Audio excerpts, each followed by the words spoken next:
Hello. Welcome to YJ Fireside Tales, your home of captivating stories. As you watch, please like, comment and subscribe. Adaora was held in the palace, watched closely by Obiora's guards. She knew she could not defeat the king alone. But she also knew she was not alone. Ikemba's women had been warriors before, and they would be warriors again. At night she whispered to them, "We are not defeated," she told them. "The men of Abiri think us weak, because we are women, but they forget. It was women who raised the warriors they feared. It was women who kept the kingdom strong, and now, it is women who will take it back." One by one, the women of Ikemba joined her cause. Those who worked in the palace gathered weapons in secret.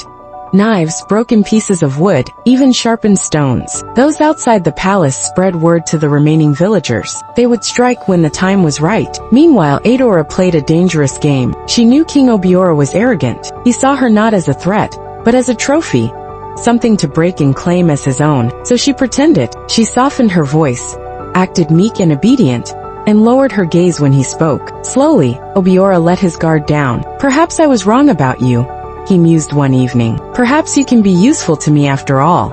Adaora smiled, but inside she was waiting for the perfect moment to strike.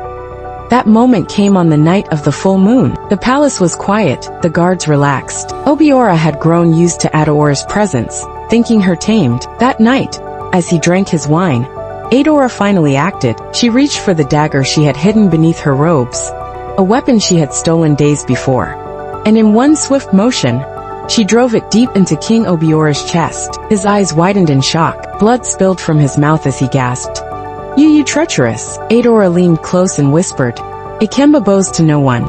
With a final twist of the blade, King Obiora fell. The palace erupted into chaos. As the king's dying cries filled the halls, the women of Ikemba struck. Servants turned into warriors, slitting the throats of their captors. The women who had been taken as slaves rose up, using the weapons they had gathered to fight. The gates of the palace were thrown open, and outside, the remaining people of Ikemba, men and women alike, charged in with all their strength. The warriors of Abiri, now leaderless and unprepared, were overwhelmed. By dawn, Ikemba had risen again.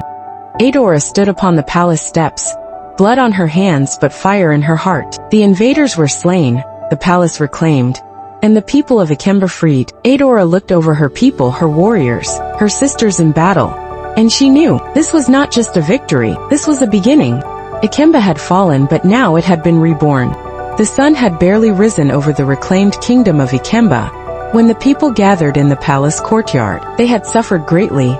Their king was dead, their warriors lost, and their homes burned. But they had also won a victory no one thought possible. King Obiora of Abiri was dead. The women of Ikemba, led by Adaora, had struck back against their oppressors and reclaimed their homeland. But the war was not over. Though Abiri's army in Ikemba had been defeated, the kingdom of Abiri itself still stood strong. If they did not act fast, Abiri's remaining forces would march on Ikemba with a vengeance. The elders of Ikemba stood before the people, their faces lined with sorrow. "Our king has fallen," one of them said. "Our warriors are gone. Who will lead us now?" All eyes turned to Adaora. She had led them through the darkest night, slain the enemy king, and given them hope when they had none. There was no doubt. She was their leader now. Adaora stepped forward. "We have mourned enough," she declared. "Now is the time to fight. Abiri believes we are weak, but they do not know our strength. We will not wait for them to attack again. We will bring the war to their gates." A roar of approval rose from the crowd. Adaora turned to Mike, who had survived the battle but bore deep wounds. He had been taken captive by Abiri, but had fought his way free during the rebellion. "Are you strong enough to fight?" she asked. Despite his injuries, Ikenna gripped his sword and nodded. "For you, for Ikemba. I will fight until my last breath."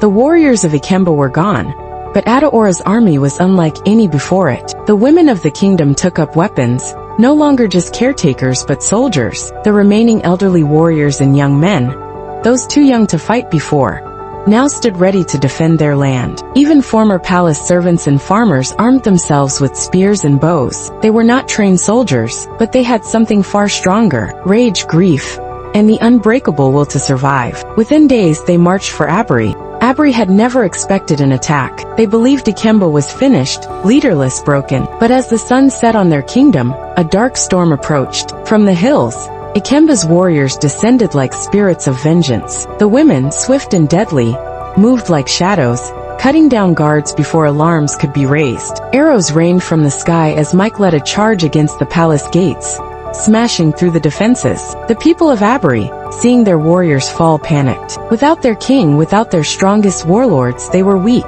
Adaora stormed the palace, cutting down every Abiri noble who had supported the war against her people. The throne of Abiri, once a symbol of power, now became a symbol of their downfall. By dawn, Abiri had fallen. As the sun rose over the battlefield, Adaora stood victorious. Abiri, the kingdom that had once sought to crush her people, was now at her mercy. The remaining nobles and warriors knelt before her, begging for their lives. Adaora, despite her grief and anger, did not slaughter them. She knew that true power was not in destruction, but in wisdom and justice.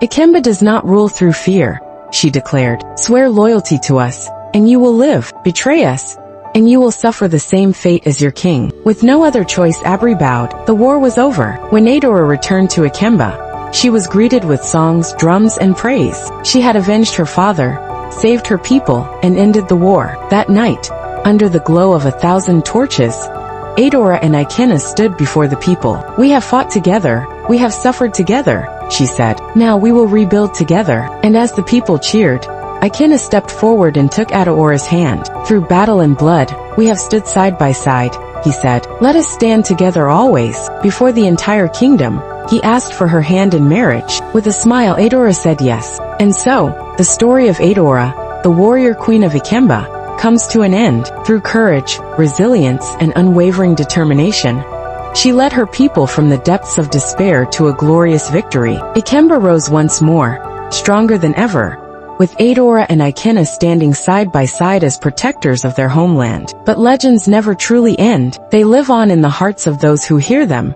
inspiring generations to come. If you enjoyed this epic tale of bravery, love, and destiny, don't forget to like, share, and subscribe to the channel for more legendary stories. The journey doesn't stop here. Many more adventures await. Until next time, warriors, stay fearless.